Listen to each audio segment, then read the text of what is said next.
Our guest this week on Veterans Chronicles is retired U.S. Air Force General Charles Chick Cleveland, ace pilot from the Korean War.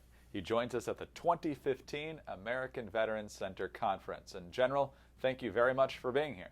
Well, I appreciate being asked. Tell us a little bit about where you come from. Where were you born and raised? Well, I was born into an Army family.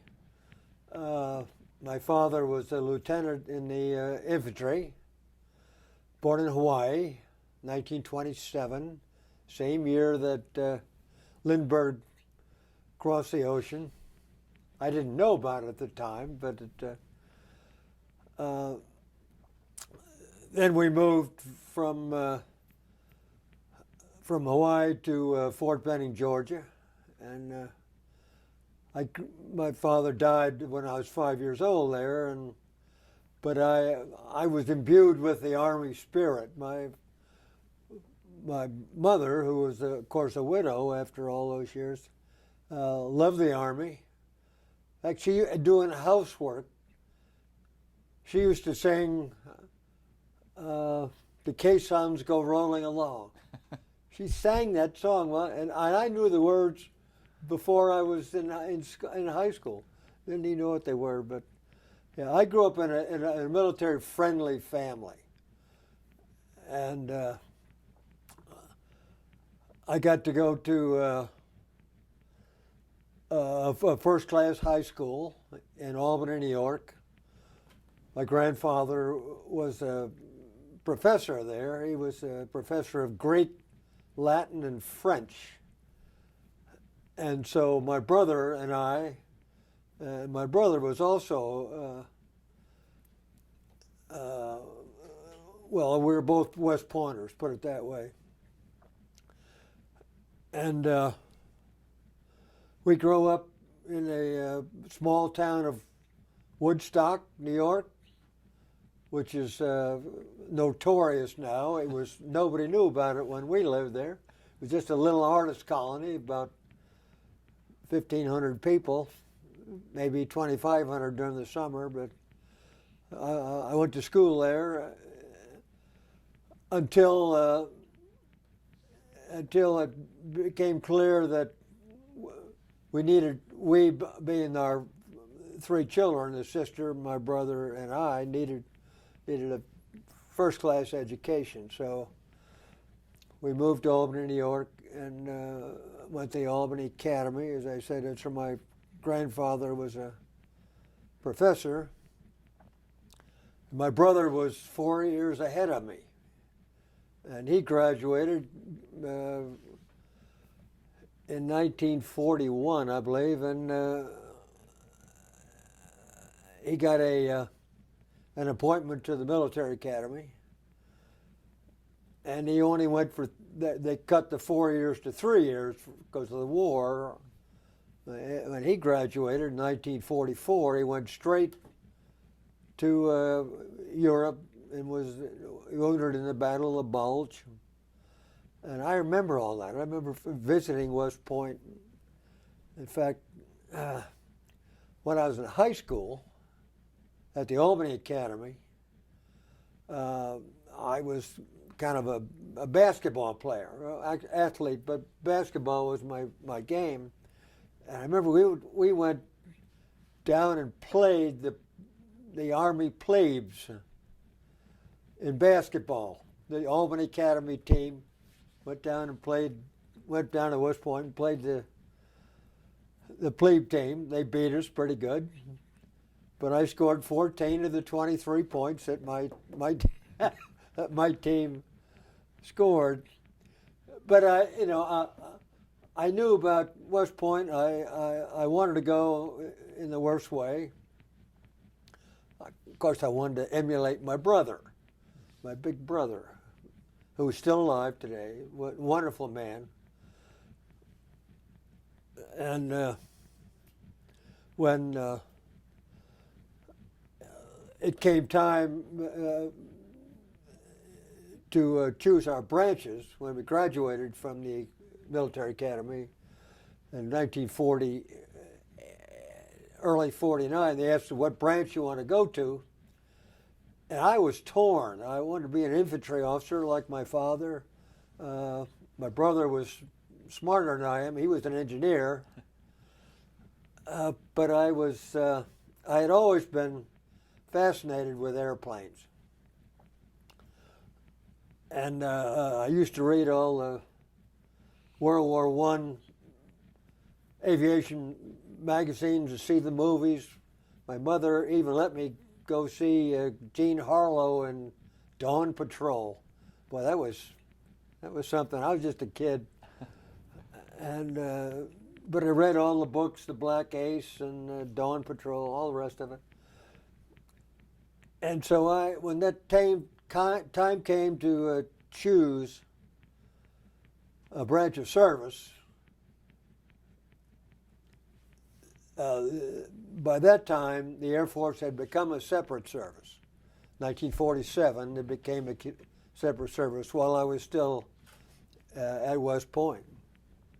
So in those days, when you graduated from the military academy, you got a regular commission. That's not true today.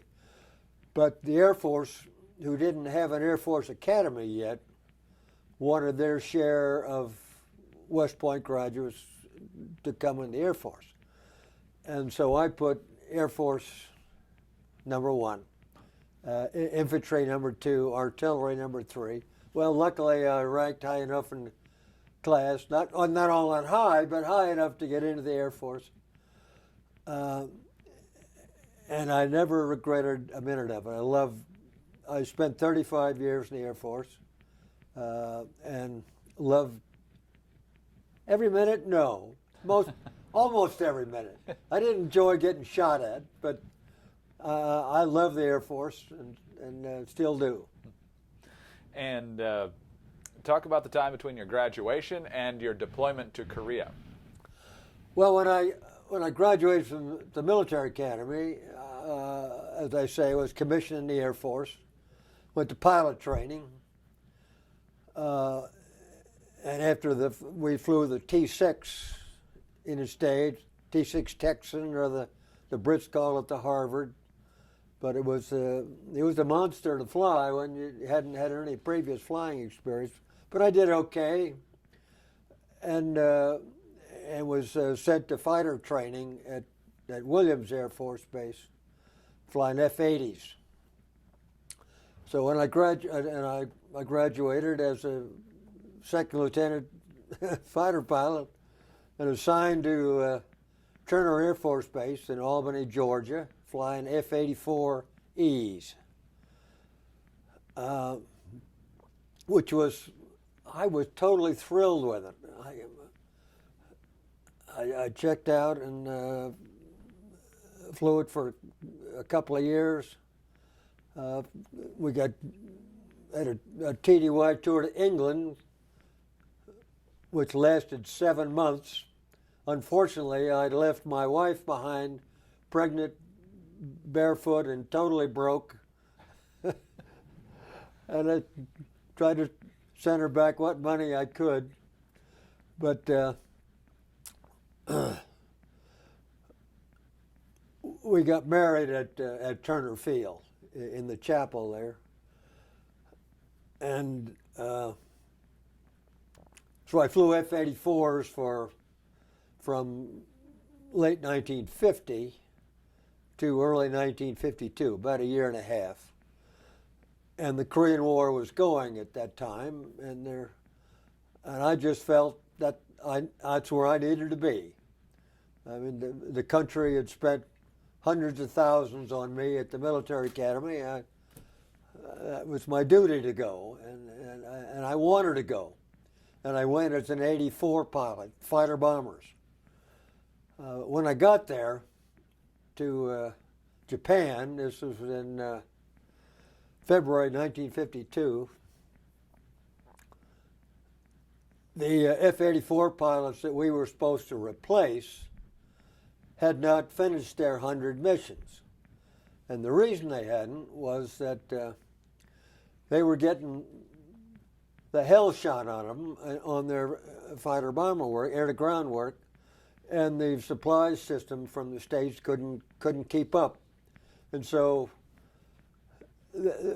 many days they just didn't fly at all. I remember we were told one max effort of the 27th Fighter Wing was 4 airplanes, count them, 4, max effort, out of 72 assigned. So the pilots weren't flying, and they couldn't use us, couldn't use some of us. As I recall, there were 16 F-84 pilots who went over together on a C-54, and when we got there, they said, "I'm sorry, we're going to have to take 6 of you and send you to fly F-86s," which, of course, was the premier airplane that would stay, and I couldn't believe it. And they picked 6 of us based on the amount of fighter time we had. And I had about 300 hours in the F-84 plus my training time in the F-80, and I just squeaked in the door. I was number 6 man chosen to go to fly F-86s. That was in February 1952, and I went to a base called K-14, which is at Kimpo, which is just west of Seoul. But that's where I was introduced to combat. General, we're going to pause for a short break, and when we come back, we'll pick up the story of your combat in Korea. We'll be right back. Perfect. Was that 16 minutes? No, that was 12. We have 2 12, two segments left. We Okay. got 6